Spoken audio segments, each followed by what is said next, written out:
Akkam jirtu kabajamoota fi jaalatamtoota hordoftoota biiftuu Oroo bakkuma jirtanitti nageenyi keenya kan kabajaatii fi kan jaalalaa isin haa ga'u isiniin jenna. Itti aansuudhaan oduu sa'a kana qabannee dhiyaannee jirra. Hanganuma sagantaa kanaatti nu wajji turaan affeerraa kenna kun biiftuu Oroodha keessan jajjabeeffadha. Laayik sheer godhuu hin dagatina. Kallattimaan gara mata duree oduu amma qabadhetti yeroo dabru oduun jalqaba. Dabalii taarifaatii fi seer-dhabdummaan hammaatuu irraa kan ka'e imaltoonni dararamaa jiraachuu yookaan dararaa hamaaf saaxilamaa jiraachuu maddeen odeeffannoo garaagaraa gabaasanii jiru. Dabalata odeeffannoo kana qabannee jirra.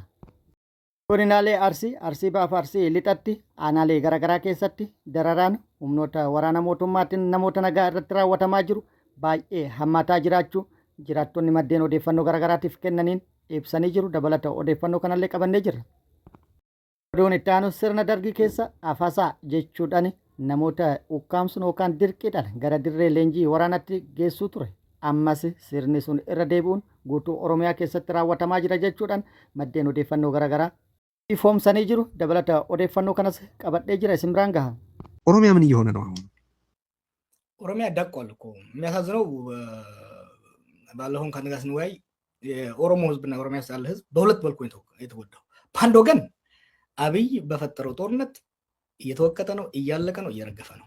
በሌላ ወገን ደግሞ አብይ ኦሮሞ ጉያው ተወሽቆ በኦሮሞ ህዝብ ከሌላው ጋር በሚያደርገው ግጭት ጠላት በየጎኑ አብስቶበታል።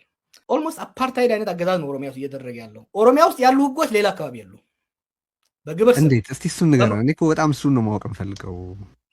ኩኒ ሀሳ xiinxalaan siyaasaa Jawaar Mohaammed kaleessa galgala jechuun gurraan dhala 7,2026 miidiyaa Riyoot wajjin taasisedha.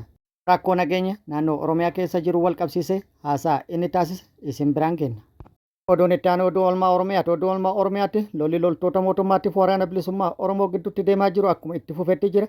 Waraanni bilisummaa Oromoo loltoota mootummaan maqaa sakattaa waraana bilisummaa Oromootiin bobbaase maxxeettiidhuudhaan haleellaa irratti raawwataa jiru akkasumas mooraa waraana mootummaatitti dhaquudhaan haleellaa loltoota mootummaatti irratti raawwataa jiru cimsee itti fufuun loltoota mootummaa hedduu hojiin ala taasisuun hedduu booji'uun meeshaalee waraanaa hedduu sirraa hiikkatuun injifannoo argatu itti fufee jedhee jira. Gama mootummaattillee mootummaan oopereeshinii gaggeessaa jiru jedheen bakkoota garaagaraa irraa neetwoorkii balleessuun humna qabu hunda fayyadamee baatii 2 keessatti waraana bilisummaa Oromoo guutuu Oromiyaa keessaa qulqulleessuuf hojjetaa jira jedhee jira. Guutuu isaa isin biraan kenna. Guutuu oduu kanneenitii fi kan biroo wajjin isin wajjin ka turu ani Bariisoo Ganamooti. Guutuun oduu wal duraa duubaan akka itti aanu kanatti isiniif dhiyaatanii jiru wajjin turuudhaan itti bohara. Oromiyaa keessatti gatiin geejjibaa akkaan dabaluu fi seer-dhabdummaan hammaatu wal qabatee hawaasni rakkoo hamaa keessa jiraachuu jiraattonni bakkoota garaagaraa irraa himanii jiru. Kan viidiyoo irratti argitan kun hawaasa Adaamarraa gara Asallaa imaluudhaaf rakkataa jiranidha. Taariifni akkaan dabaluu fi seer-dhabdummaan hammaatu wal qabatee ummanni dararaa hamaaf saaxilame jechuudhaan maddeen odeeffannoo garaagaraati imaltoonni yaada kennaniin himanii jiru. Adaamarraa Asallaa dhaquuf buufata konkolaataa magaalaa Adaamaatti rakkoon kun akkuma hammaatettu ta'e guyyaa guutuu hiriira gallee yookaan hiriirri konkolaataa eeggataa oolla jechuudhaan dubbatanii jiru. Namni tokko Adaamarraa Asallaa dhaquuf birrii 600 hanga 1,000 kaffala. Nam 5 tikkeetti taarifa seera qabeessaa yoo muran kan hafan dirqaman birrii 1,000 akka kaffalu taasifama jedhamee jira. Konkolaachisaa fi gargaaran yoo mallaqa jenne kaffaluu baattan bu'aa jechuudhaan konkolaatarraa kan buusan yoo ta'u ummanni ala bururra jechuudhaaf gatii seeraan ala ta'ee fi akkasumas baay'ee ol ka'aa ta'e kaffaluudhaan imaluudhaaf dirqamee jira jechuudhaan maddeen odeeffannoo garaagaraatiif himanii jiru. Taateen kun akka guutuu Oromiyaatti waan jiru gama biraattiin immoo daandiin caccabuun yeroo ammaa kana imalanii galuun rakkoo ta'e jechuudhaan imaltoonni dubbatanii jiru. Oduun itti aanu godina Arsii aanaalee garaagaraa keessatti dararaan uummata irratti raawwatamaa jiru akkaan hammaataa ta'uu jiraattonni aanaalee garaagaraa dubbatanii jiru. Aanaa Sirkaa, Aanaa Martii, Aanaa Muneessaa, Xiichoo, Suudee, Honqoolloo Waabee fi aanota biroo keessattis guyyaa guyyaan waraanni mootummaa dararaan uummata irratti raawwataa jiru akkaan hammaatuu jiraattonni maddeen odeeffannoo garaagaraatiif odeeffannoo kennaniin ibsanii jiru. Waraana mootummaan bilxiginnaa uummatatti bobbaasee guyyaa guyyaan badii tokko malee urmiidhaan odoo hin daaggeeffamin ilmi namaa ajjeefamaa oola jedhamee jira. Haadholiin, manguddoon, hojjataan, dargaggeessi, daa'imman badii tokko malee haleellaa waraanni mootummaa irratti raawwataa jiruun guyyaa guyyatti lubbuu dhabaa jiru jedhamee jira. Gochi uummata nagaa irratti raawwatamaa jiru gocha addaati. Mootummaan humna isaan loluu dhiisee humna isaan hin lolle irratti haleellaa raawwatuun hiika maalii qaba? Maaltu barbaadame? Daa'ima, dubartii fi manguddoo ajjeesanii injifannoon galmeessuu barbaadan kan akkami jechuudhaan jiraattonni yaada kennaniin gaafii gaafatanii jiru. Akkasumas Minilikni harkaa fi harma nu mure uummata Oromoo kan uummata Arsii kana lafarraa hin balleessine. Mootummaan humna waraanaa nutti bobbaasee duguuggaa sanyii nurratti raawwataa jiru kana nurraa haa dhaabu. Mootummaan silaa akka godhuu qabu nageenya keenya eeguudha. Nageenya keenya eeguu yoo dadhabe ajjeechaa saamicha akkasumas mana keenya nurratti gubuudhaan dararaa nurratti raawwatu nurraa haa dhiisu jechuudhaan jiraattonni aanaalee garaagaraa yaada kennanii jiru. Kun akkuma jirutti ta'e achuma godina Arsii aanaa Muneessatti waraanni mootummaa manneen uummataa gubee jira. Manneen uummataa yeroo gubataa jiranitti hawaasni midhaanii fi qabeenya keessa jiru keessaa baasuuf yeroo yaalutti akka keessaa hin baafnillee dhoorguudhaan qabeenya wajjin akka mancaasan yookaan guban jiraattonni himanii jiru. Abbootiin manneen jireenyaa jalaa gubate kun badii tokkollee kan hin qabnee fi dhaabbata kamiyyuu yookaan dhaaba kamii waliin hariiroo kan hin qabne jechuudhaan jiraattonni ragaa bahanii jiru. Oduun inni itti aanu mootummaan uummata guutuu umriin osoo hin daangessin guutuu Oromiyaa keessaa dirqamaa fi ukkaamsuudhaan namoota hedduu gara dirree leenjii waraanaatti geessaa jiru jechuudhaan jiraattonni godinaalee garaagaraa irraa maddeen odeeffannoo garaagaraatiif himanii jiru. Waraanni mootummaa yeroo ammaa kana guutuu Oromiyaa keessatti qotee bulaa ol jedhee gad jedhuu hin dandeenye kan umriin isaa deeme akkasumas namoota gabaabaan ukkaamsuun namoonni bakka du'aa taaziyaa taa'an hundi osoo hin hafne dirqamaan walitti guuruun gara mooraa leenjii waraanaatti geeffamaa jiru jechuudhaan himamee jira. Gochi kun akka guutuu Oromiyaatti raawwatamaa kan jiru yoo ta'u akka fakkeenyatti lixa Oromiyaa Horroo Guduruu Wallaggaa qofa irraa daa'imman umrii isaanii waggaa 18 gadi dabalatee aanota garaagaraa irraa guuraman akka itti aanu kanatti qabannee jirra. Hunda dura garuu namoonni dirqamaan walitti qabaman kun kan viidiyoo irratti argitan kana suuraan isaanii kanneen isaan kunniin manguddoo daa'immanii fi akkasumas dargaggeessilee kan keessa jirudha. Lakkoofsana akka aanaatti kan affasaman kunneen aanaa Horroo irraa namoota 197, aanaa Haratoo irraa namoota 300, aanaa Fincaa'aa irraa nama 290, aanaa Komboshaa 267, aanaa Habaaboo 75, aanaa Sulula 95, aanaa Horroo Bulluq gandoota isa jala jiran 9 keessaa yoo diqqaate average nama 100 guuramanii jiru. Gandoota irraa nama 89, 130, 97, 120, 200, 245, 99, 90 maaltu gandatti hafere. Guutuu Oromiyaa keessa haala kanaan namoonni guuramanii dirree leenjitti yookaan mooraa leenjitti yoo geeffaman booda eessa geessuuf barbaadame. Dhugumaan namoota hangana baay'atan kana gandaa fi aanota irraa walitti qabanii leenjii kam leenjisuuf barbaadame. Wanti ta'aa jiru waan nama dhibu jechuudhaan jiraattonni yaada kennanii jiru. Oduun itti aanu Jawaar Mohaammed haala waliigala biyyattiin keessa jirtu akkasumas rakkoo nageenyaatii fi rakkoo hiyyummaa Oromiyaan keessa galtee wal qabsiisuun walumaa galatti rakkoo akka guutuu biyyattiitti jiru irratti yaada bal'aa kennee jira. Yaada qofa kennu osoo hin taane qeeqa guddaas dhiyeessee jira. Yaada kenneen haala nageenyaatiin wal qabsiisee rakkoon Itiyoophiyaan amma keessa seente nageenyaan wal qabate tasuma akka keessaa ba'uu hin danda'amnee fi biyyatti gara hin taanetti geesse jechuudhaan dubbatee jira. Addatti immoo Oromiyaa keessatti wantoonni yookaan rakkooleen gaggeeffamaa jiran kan addaati sirna apartheidiitu Oromiyaa keessatti gaggeeffamaa jira jechuudhaan yaada isaa dhiyeessee jira. Seeronni naannolee biroo keessatti hin hojjetamne Oromiyaa keessatti addatti Oromiyaa irratti hojjetaa jiru jechuudhaan dubbatee jira. Mee viidiyoo gabaabduu tan waliin hordofne walitti haa deebinu. ኦሮሚያ ምን እየሆነ ነው አሁን? ኦሮሚያ ደቋል እኮ የሚያሳዝነው ባለፈውን ከነጋስ ንዋይ የኦሮሞ ህዝብና ኦሮሚያ ያለ ህዝብ በሁለት መልኩ የተጎዳው። በአንድ ወገን አብይ በፈጠረው ጦርነት እየተወቀጠ ነው፣ እያለቀ ነው፣ እየረገፈ ነው። በሌላ ወገን ደግሞ አብይ ኦሮሞ ጉያ ውስጥ ተወሽቆ በኦሮሞ ህዝብ ከሌላው ጋር በሚያደርገው ግጭት ጠላት በየጎኑ አብስቶበታል። ሉክ ብዙ ሰው ማስታወስ ያለበት ኦሮሚያ ውስጥ ያለው ጦርነት ከጀመረ አሁን ወደ 8ኛ ዓመቱ እየሄደ ያለው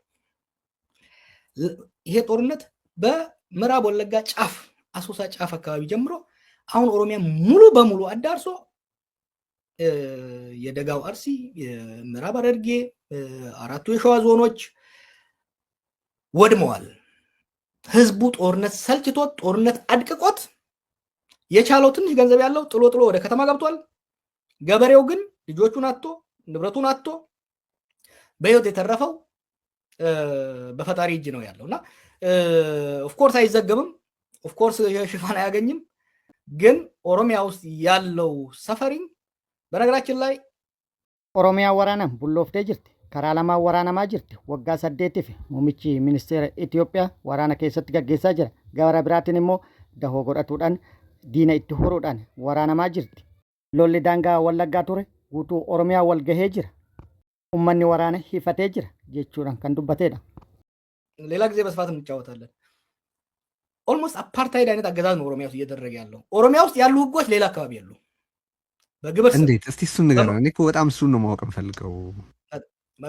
በጣም ጥሩ። ለምሳሌ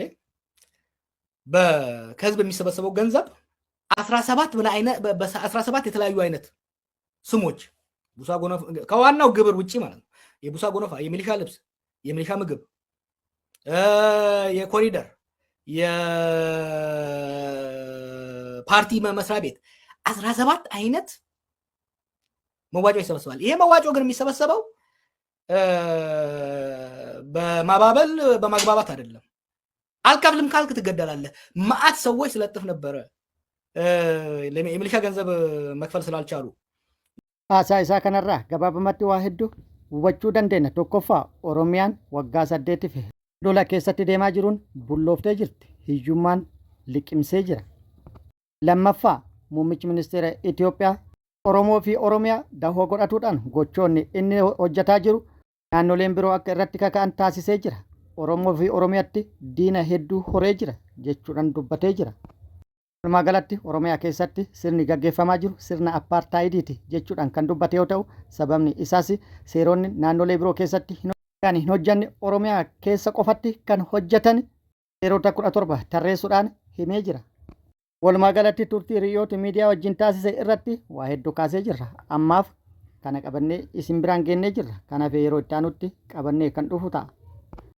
Oduun itti aanu oduu oolmaa Oromiyaati. Oduu oolmaa Oromiyaatti lolli loltoota mootummaatiif waraana bilisummaa Oromoo gidduutti guutuu Oromiyaa keessatti gaggeeffamaa jiru akkuma itti fufetti jira. Waraanni bilisummaa Oromoo loltoota mootummaa maqaa sakattaa waraana bilisummaa Oromootiin bobbaasu atteetti hidhuudhaan bakkoota garaagaraatti haleellaa irratti raawwataa jiru. Miidhaa guddaa irratti dhaqqabsiisaa jiraachuu beeksisee jira. Haleellaa irratti raawwatuun hedduu isaanii hojiin ala taasisuun hedduu isaanii booji'ee meeshaalee waraanaa hedduus irraa hiikkataa jiraachuu waraanni bilisummaa Oromoo kan beeksise yoo ta'u, guyyaa kaleessa lixa Oromiyaatti fi giddugala Oromiyaa bakkoota garaagaraatti lola gaggeeffamaa ture irrattis injifannoo argatuu beeksisee jira. Haaluma kana waraanni bilisummaa Oromoo zoonii lixa Oromiyaa godina Jimmaa aanaa Qarsaa Maallimaatti guyyaa kaleessa Gurraandhala 7/2026 barraaqaan humnoota mootummaa mooraa waraana mootummaatti itti dhaquudhaan haleellaa irratti raawwateen hedduu hojiin ala taasisuun hedduu booji'ee jedhee jira. Aanaa Qarsaa Maallimaa magaalaa Jimaataa jedhamtutti mooraa waraana mootummaa argamu irratti barraaqaan haleellaa raawwateen loltoota mootummaa hedduu kaan addunyaa kanarraa godaansee kaan immoo madoodhaan adabuu beeksisee jira. Haleellaa bakka kanatti raawwateen loltoota mootummaa 18 booji'ee jedhee jira. Meeshaalee waraanaa hedduus AKM'dha hanga kan gareetti hiikkadhe jedhee jira. Achuma lixa Oromiyaa lixa Wallaggaa aanaa Gullisottis haleellaa humnoota mootummaa irratti raawwateen miidhaa dhaqqabsiisee jira. Hedduu addunyaa kanarraa godaansee hedduu madeessuun injifannoo irratti argatu odeeffannoon nu gahee jira. Lolli bakkoota garaagaraatti itti fufee jira. Loltoonni mootummaa hedduunis harka kennataa kan jiranii fi hedduunis kan booji'amaa jiran ta'uu beekamee jira yookaan waraanni bilisummaa Oromoo beeksisee jira.